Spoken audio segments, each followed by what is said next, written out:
Muito bom.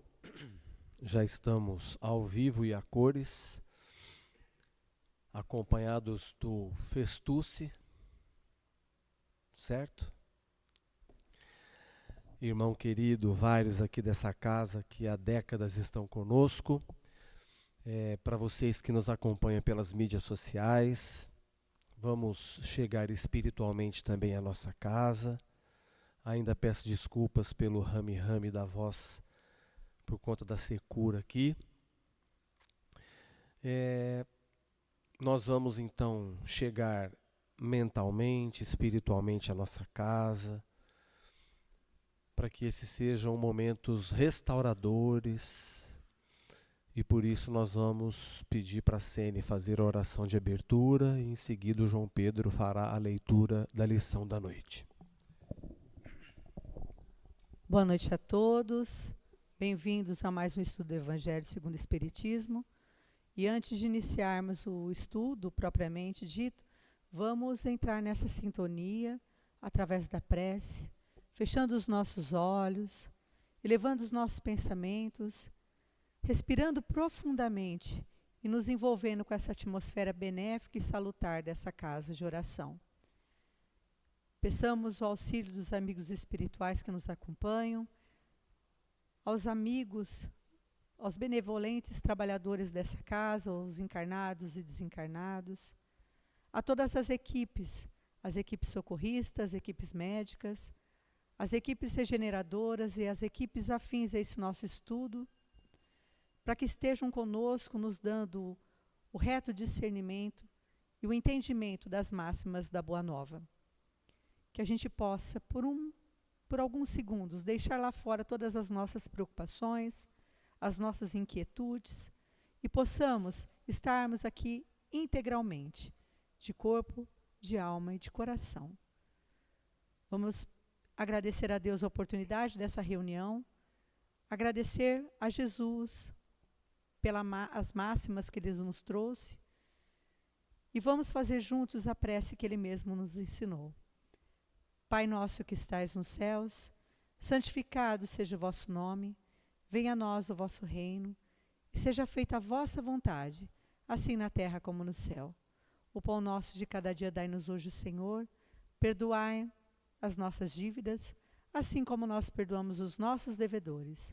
E não nos deixeis cair em tentação, mas livra-nos de todo o mal, porque teus são o reino, o poder e a glória para sempre.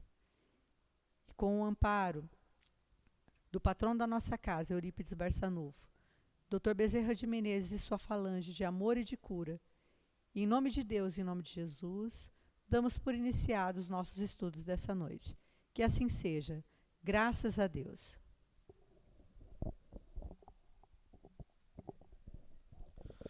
Boa noite a todos. Hoje, então, dando sequência à leitura do capítulo 18, nós vamos ler os itens 10, 11 e 12.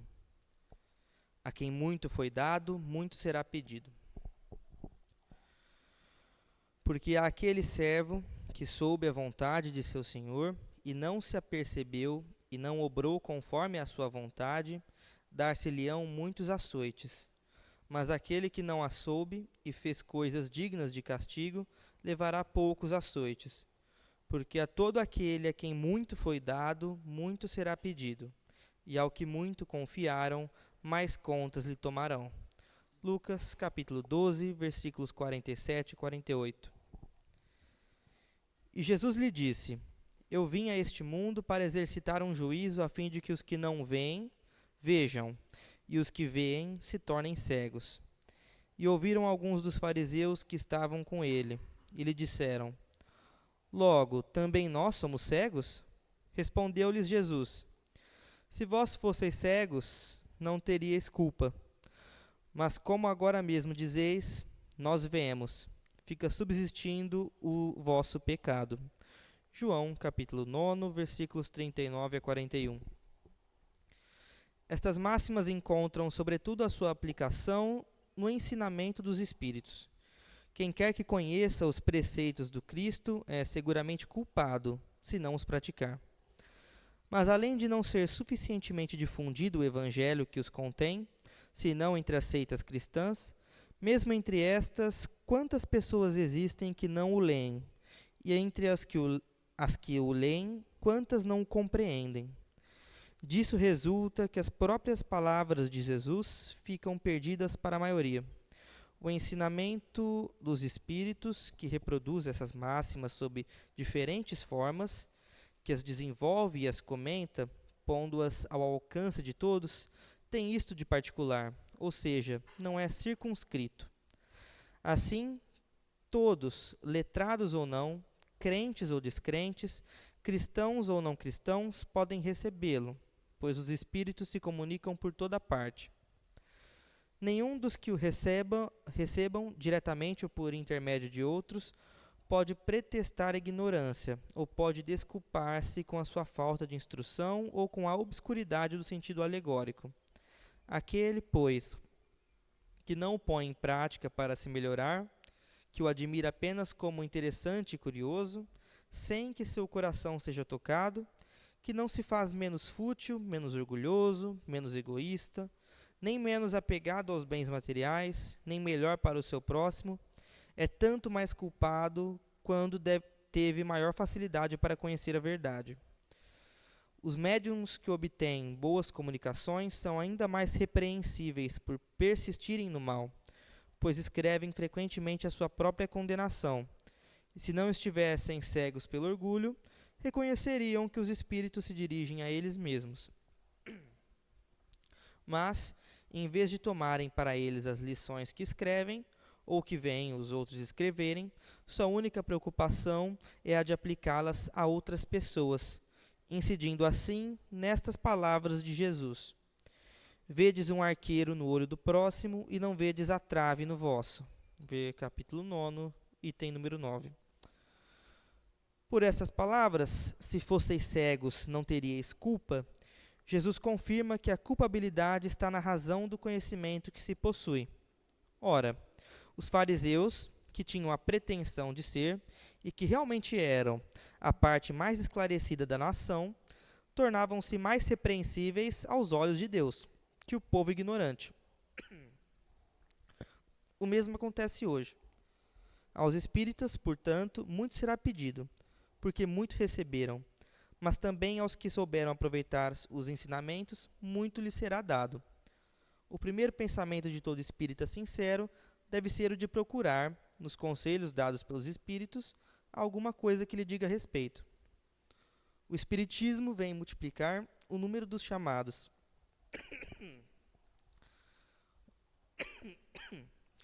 E pela fé que proporciona, multiplicará também o número dos escolhidos. Que assim seja.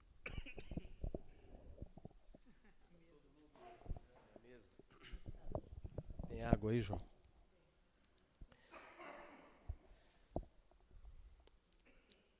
Gente,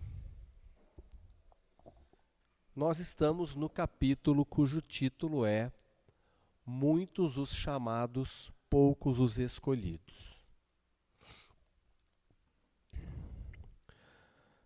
Fica evidente que Jesus deixa claro que, como ele se refere, ele usa essa expressão, né, o reino dos céus ou a vida eterna. Evidentemente é para todos os filhos. Nós aprendemos na doutrina espírita que fomos criados simples e ignorantes e que temos, no transcorrer dos milênios, vivido as experiências que nos trazem as experiências, que Jesus deu o nome de tesouro no céu. Ajuntai tesouros no céu, porque lá o ladrão não rouba, a traça não rói, a inveja não cobiça. O que pode ser o tesouro no céu, a não ser aquilo que carregamos? Ele usou essa expressão porque os judeus, ao saírem do Egito, precisaram levar ouro, precisavam levar as joias. Por isso que eles têm o hábito de uso de joia. Por isso que fizeram o bezerro de ouro, enquanto Moisés estava psicografando os 10 mandamentos. Então ele usava expressões do cotidiano. Como foi a que ele usou agora? O servo que conhece a vontade do seu senhor e não as cumpre, levará mais açoites. De novo, usando uma expressão do cotidiano dele. Né, gente? Ainda havia nas classes menos favorecidas, a possibilidade de comprar a escravidão de uma pessoa. Ainda era assim. Jesus trabalhava num ambiente muito simples, de pessoas muito pobres, que ainda eram sujeitas à escravidão. Por isso que ele usa essas expressões. Agora, ele faz uma revelação, mesmo estando numa vilinha ou em várias vilinhas, ele nos traz revelações que servem para o nosso ambiente atual. Muito será pedido a quem muito foi dado.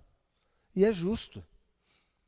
Porque muitos de nós, eu repito isso sempre conosco aqui, nós podemos ouvir, nós podemos ler, nós podemos trocar ideias, nós podemos estudar em grupo, nós podemos ter acesso à internet. Então nós temos várias formas de acessar os princípios éticos universais que nós tomamos contato pela cultura cristã. E já estudamos, está lá na biblioteca Depois da Morte. Se não tiver ninguém na biblioteca, gente, sempre que acabar um trabalho, Marquinho, Valéria, Vitória, Festucci, Rocha, qualquer um de nós pode pegar um livro. Lá está o Depois da Morte, no qual Leon Denis elenca todas as grandes religiões que têm esses princípios que a doutrina espírita também abraça. Por exemplo, a da pré-existência antes da presente existência nesse corpo físico.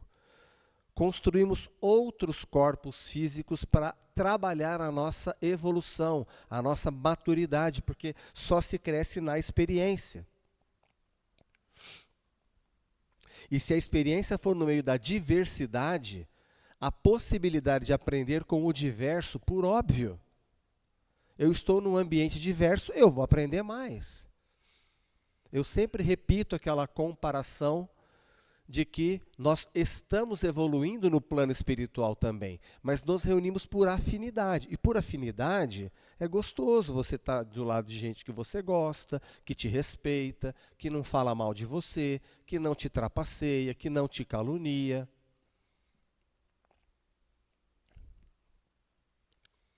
Que aparece no fim da tarde com um bolinho de laranja com coco, que nem minha mãe. Não, delícia.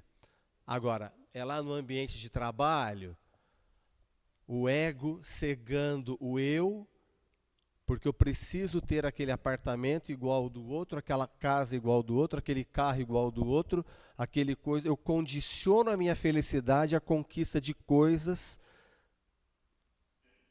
e viro refém do ego e saio pisando nos outros porque eu tenho que fazer sucesso também.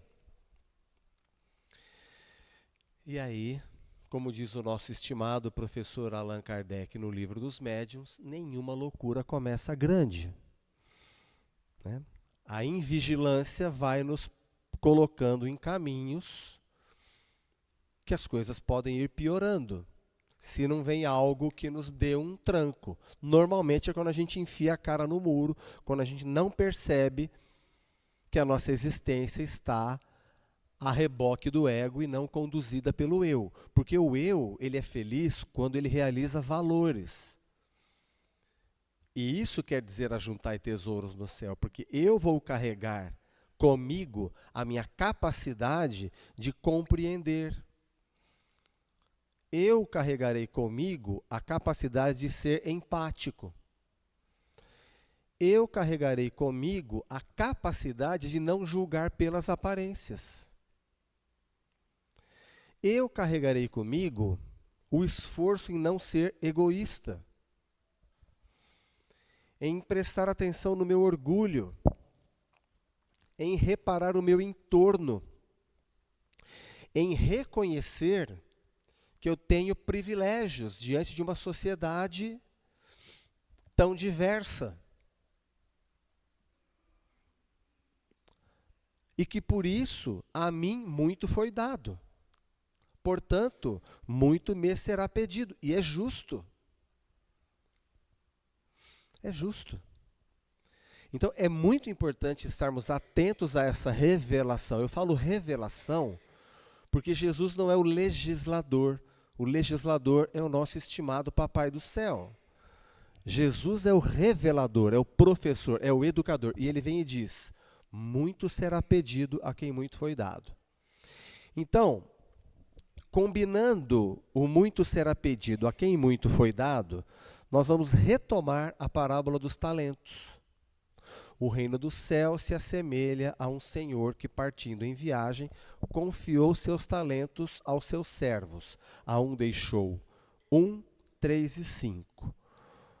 O que recebeu 1, ficou com medo e enterrou.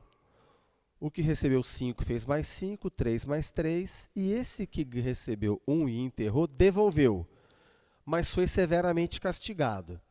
Mas ele devolveu, mas foi severamente castigado, porque a lei é multiplicar. E para facilitar a nossa compreensão, o nosso estimado pedagogo Allan Kardec,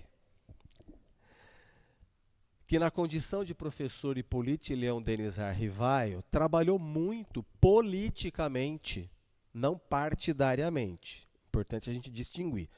Politicamente, para dizer, educação é uma questão de Estado. Quem assistir o filme vai perceber esse trabalho dele. Educação não é uma questão de religiosidade. Educação é uma questão de ciência, é de educadores, é de Estado laico.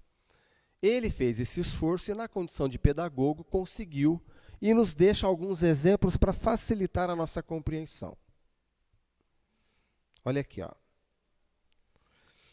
Esse meu resumo aqui, ele me trapaceia de vez em quando.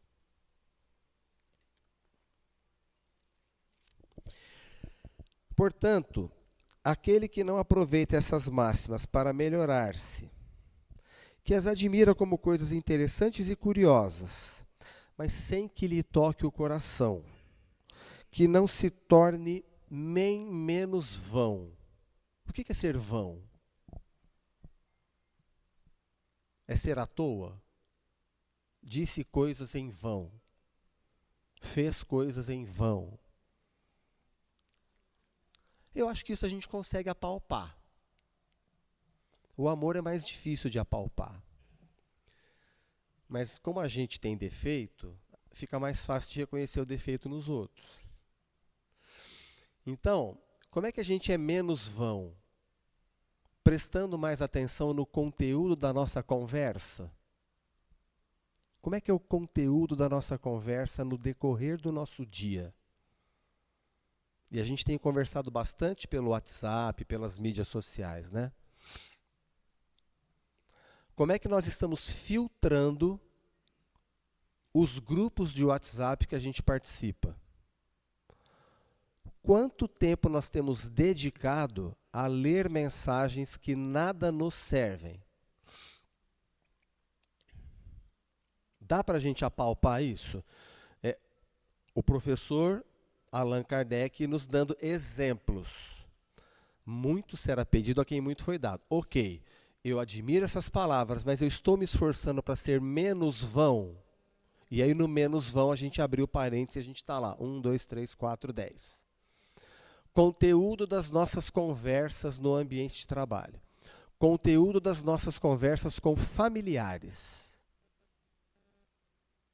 Eu não estou dizendo de coisa bem-humorada. Aliás, a gente tem que prestar atenção se a gente está deixando um tempo para o bom humor.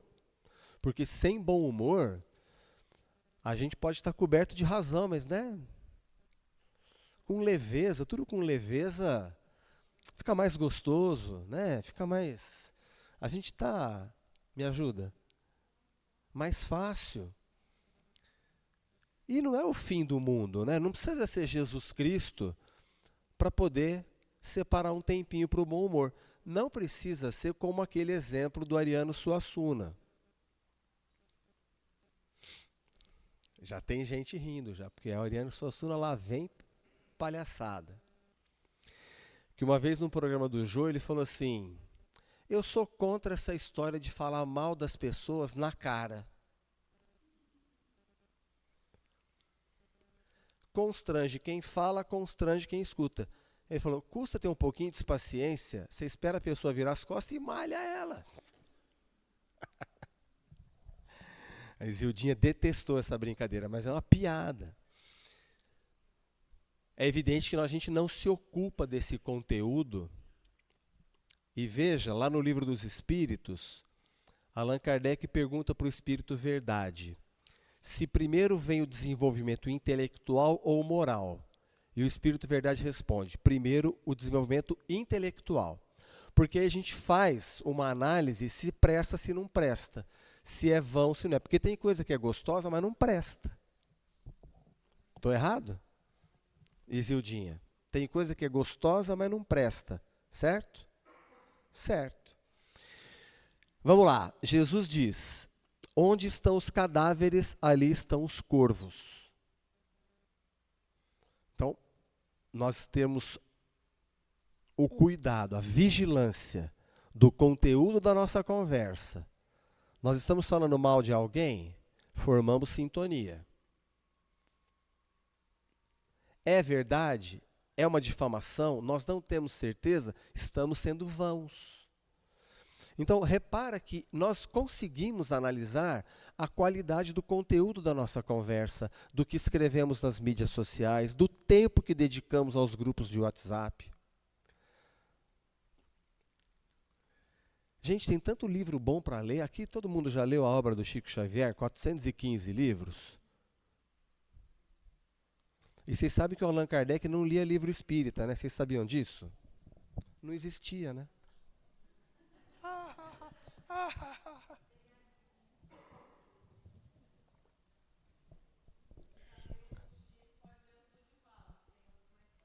E por aí vai. Dona Ivone Pereira, professor José Herculano Pires. Quer dizer, o Kardec não lia livros espíritas porque não existia. O que ele lia? Filosofia, política, outras religiões, romances. Tem muita coisa boa para ler, gente. E a gente fica lá refém do grupo de WhatsApp, pelo amor de Deus. Então, nós já conseguimos analisar o conteúdo da nossa conversa, o conteúdo do que escrevemos, do que compartilhamos, se aquilo é útil, se aquilo é verdadeiro, se aquilo vai melhorar a atmosfera do nosso lar, porque nós temos que ser vigilantes, do contrário a gente está sendo vão. E se muito foi dado a quem muito será pedido a quem muito foi dado, nós vamos ser cobrados. E reparem que sempre que tem um fariseu na conversa, o diálogo é tenso. Porque eles queriam pegar Jesus na curva, e pegaram, né? Mentiram, mas pegaram.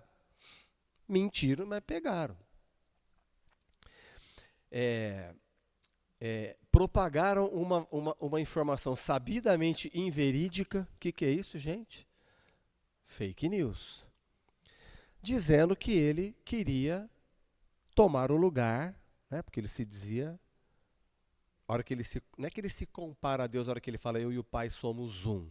É que a essência da divindade, o Cristo já tinha realizado nele. É isso que ele quis dizer. A essência dessas leis éticas, morais que ele revela, ele obviamente assimilou. Tanto que ele assumiu a missão de vir aqui, revelar e através do exemplo dizer como se faz. Mas isso punha os fariseus em raiva, ódio. Eles se apegavam à letra da lei. E apegar-se à letra da lei é fundamentalismo religioso. E o fundamentalismo religioso não tem nada a ver com Jesus. Quer ver um exemplo? A lei dizia que se uma mulher fosse surpreendida em adultério, ela seria apedrejada. E eu vou repetir até o fim dos tempos, que por sermos uma sociedade patriarcal e machista, a lei não dizia, se um homem for surpreendido em adultério, ele será apedrejado. Óbvio, né? Sobrou para a mulher para não variar. Eu tenho uma pulga atrás da orelha, eu tenho uma pulga atrás de cada orelha, porque aquela pergunta, é lícito pagar tributo a César? Porque a lei dizia isso. Evidentemente, Jesus não iria confrontar. Mas era uma armadilha, a gente sabe. Tudo que eles queriam é que Jesus falasse, claro que não. Não é lícito nem dominar um povo pela força e Jesus iria em cana. Eles ficavam tentando. Então a lei dizia que tinha que apedrejar. Será que pegaram uma mulher em adultério mesmo ou pegaram uma pobrezinha por ali e falaram, vamos pegar essa daqui de boi de piranha para ver o que ele responde. Vamos ver o que ele responde.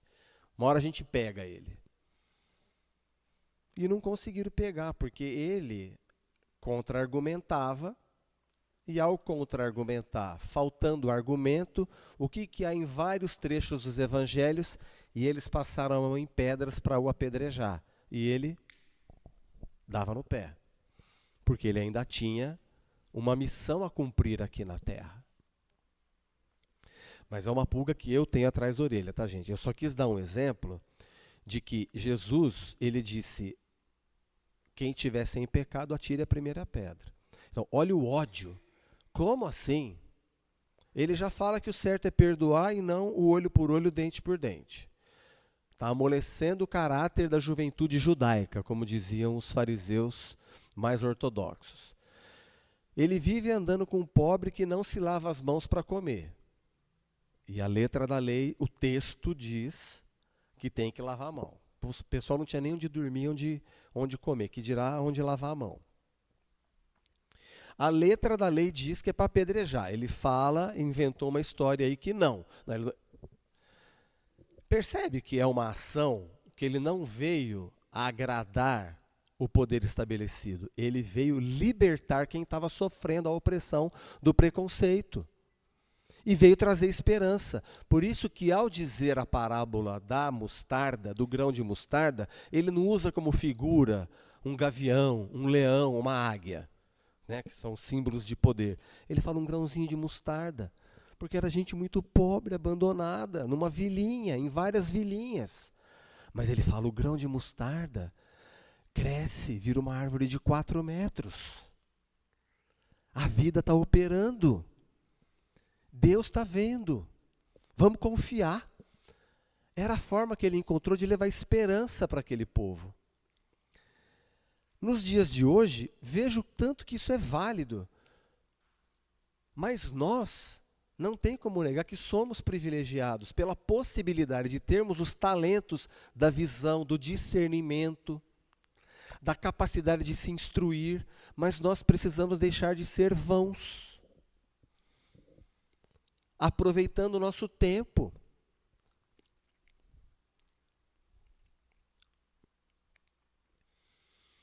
Então é uma questão de foco daquilo que nós estamos fazendo aqui. O André Trigueiro inventou aquele refrãozinho, né? Se liga na missão. Se liga na missão. Ainda vou fazer uma camiseta com esse negócio. Se liga na missão, porque nós estamos aqui todos, sem nenhuma exceção, com a missão de autoconstrução. Olhar para o lado faz bem, porque tem gente que não tem aquilo que, graças a Deus, a vida nos trouxe. Aí vem a questão da fraternidade.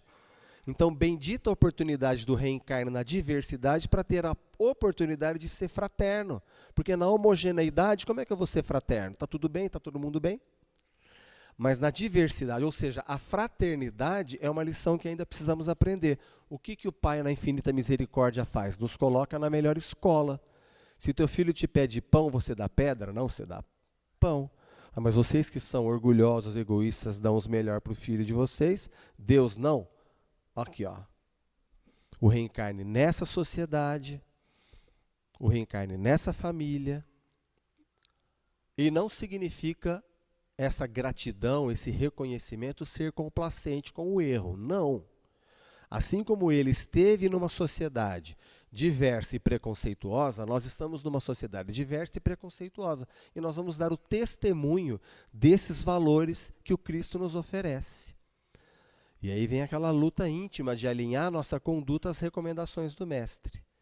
De forma doce, com energia, mas com serenidade, melhorando os argumentos e não elevando o tom de voz. Amando o outro como a nós mesmos. Buscando alargar a nossa esfera de compreensão. E é vivendo que a gente vê isso. E é vivendo. Eu vou me permitir aqui citar um filme que não é espírita, mas numa analogia, numa metáfora, numa hipérbole, aquele cineasta Pedro Almodóvar, ele faz um filme que se chama Tudo Sobre Minha Mãe. E é uma socialite madrilenha, né? Então ela está na Espanha, em Madrid, muito rica. Muito rica. E ele passa um pedaço grande do filme vendo essa mulher vivendo em sociedade, gozando de seus privilégios, fazendo suas fofocas, falando bastante mal dos outros, orgulhosa. Como é que fala? Quando a pessoa quer mostrar que tem, Sene, como é que ela é? Ostentação, então ela ostenta. E assim vai. E ela diz que a família dela é a melhor família do mundo e ela coloca a filha para viver num convento. Que ela decidiu o futuro da filha indo para um convento. Quem já assistiu o filme está até chacoalhando a cabeça porque sabe a tragédia, né? Essa filha engravida de um travesti. Vocês imaginem de onde o orgulho dessa mulher caiu, né? E é evidente que é uma metáfora, mas que reflete a vida. Então, a soberba sempre precede a queda, sem exceção, porque é da vida. Deus não fez os filhos para soberba, Deus fez os filhos para, quem me ajuda? O contrário da soberba? Humildade. Se o filho está lá refém do ego, na posse dos talentos, usando o talento do tempo para ser vão, usando o talento do dinheiro para humilhar, usando o talento da inteligência para oprimir, usando a inteligência do poder para corromper, é evidente que a vida, num dado momento, vai puxar o tapete e falar, filho, cai. E aí, a hora que você acordar, você vem conversar comigo. Nossa, isso é castigo de Deus? Muito pelo contrário. É amor de Deus. Que vê o filho no caminho errado, tem consequência. Ele mesmo anunciou isso. A cada um será dado segundo suas obras. Você está plantando o desperdício de tempo, do dinheiro, do poder, dos talentos. Você está usando isso para oprimir, para corromper, para fascinar. Plantou abobrinha, colhe abobrinha. Então, gente, que bom que nós estamos reencarnados na diversidade, na posse dos talentos, despertos pelo Evangelho, pelas Escrituras, porque Jesus retoma muitas profecias de Isaías, do Velho Testamento. Mas vamos voltar para casa, ou vocês que estão em casa, com essa revelação que também serve como advertência. Muito será pedido a quem muito foi dado. Isso vai nos intimidar? Não. Isso vai fazer a gente fazer uma revisão de como está o nosso proceder no dia a dia e mudar de atitude. Pessoas mudam. Notadamente quando adquirem consciência e são tocadas, como disse Kardec, no coração. Então nós vamos rever a nossa postura de egoísmo, de soberba, de orgulho, de sentimento de posse, de ciúme, de apego, de preconceitos e mudar de atitude. Porque aí a nossa vida muda junto também. Ou não foi assim quando ele recomendou na pescaria, joguem a rede para o outro lado. Eles não estavam pescando nem nada, né? Aí Jesus fala, joga a rede para o outro lado do barco. E veio tanto peixe que não dava nem para carregar. Mudança de atitude, que é o que diferencia a perseverança da teimosia. A perseverança é um objetivo. Eu quero compreender, eu quero perdoar, eu quero ser fraterno. E eu vou encontrar meios, me inspira, eu quero inspiração. E eu vou encontrar meios de ser.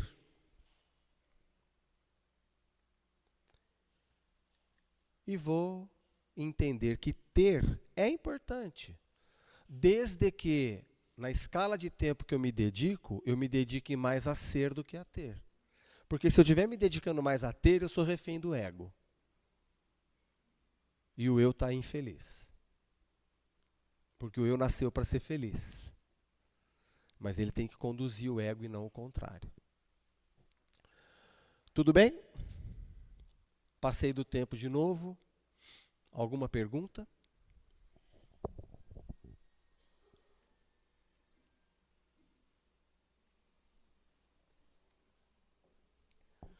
Então nós vamos esperar a Sene se recuperar.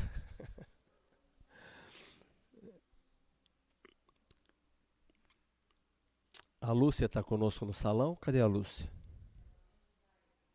A Sene voltou. Tudo bem, minha irmã?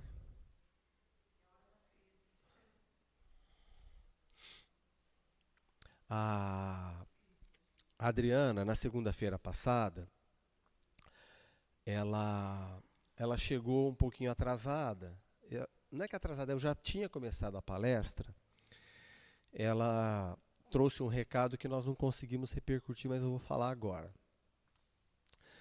Desencarnou a semana passada a nossa companheira e amiga Cristiane Hanna. Nova, estava andando a cavalo, foi fotografar o colega que estava à frente, o cavalo andou mais rápido, ela caiu, bateu a cabeça num carro estacionado, que ela estava dentro da cidade. A equipe médica conseguiu controlar o trauma no crânio, mas ela vomitou e aspirou e não conseguiu controlar essa aspiração. E ela então fez a passagem. Então é para ela que nós estamos dedicando a nossa reunião de hoje, vibrando para ela e para o Éder, para os filhos, Éder o marido. Quem já não dançou nessa cidade ao som do Éder Hanna, né? O nosso querido amigo e irmão. E a Cris fez a passagem. Então é para ela a nossa reunião de hoje, com todo o afeto, com todo o carinho, com todo o amor, para ela, para a família, para os filhos, e que ela seja amparada no plano espiritual. Tenho certeza que pela doçura, pela candura dela, ela já está sendo esclarecida o porquê foi assim, né? Quando chega o nosso momento, a vida inventa uma desculpa para nos levar de volta, não é, Isa? Então, que as nossas preces sejam para ela também. E, ao final dos passes, o senhor Valcir, aquela figura que trabalha na nossa casa há décadas, vai estar vendendo o yakisoba. O yakisoba é uma promoção que a nossa casa faz em parceria com a Associação Nipo-Brasileira, que fazia o Festival Tanabata, né, que tem toda aquela cultura de tradição oriental japonesa.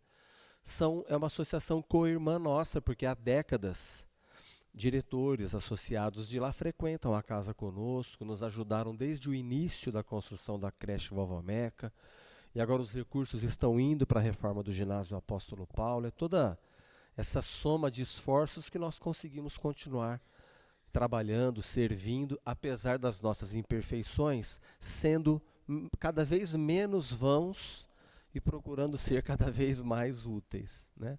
Já que somos imperfeitos, certo, Isa? Imperfeitos, porém úteis. Foi uma escolha que nós fizemos. Tudo bem? Então o seu Valcir vai estar lá. Você tem talãozinho, Rocha? Já tem talão? Não. Tem também. Então o Rocha também estará oferecendo o yakisoba. Tá bom, gente? Tudo bem, Sene? Então, sob a coordenação da Sene, nós vamos para a transmissão dos passes, hoje ouvindo o som que a Vitória preparou para a gente.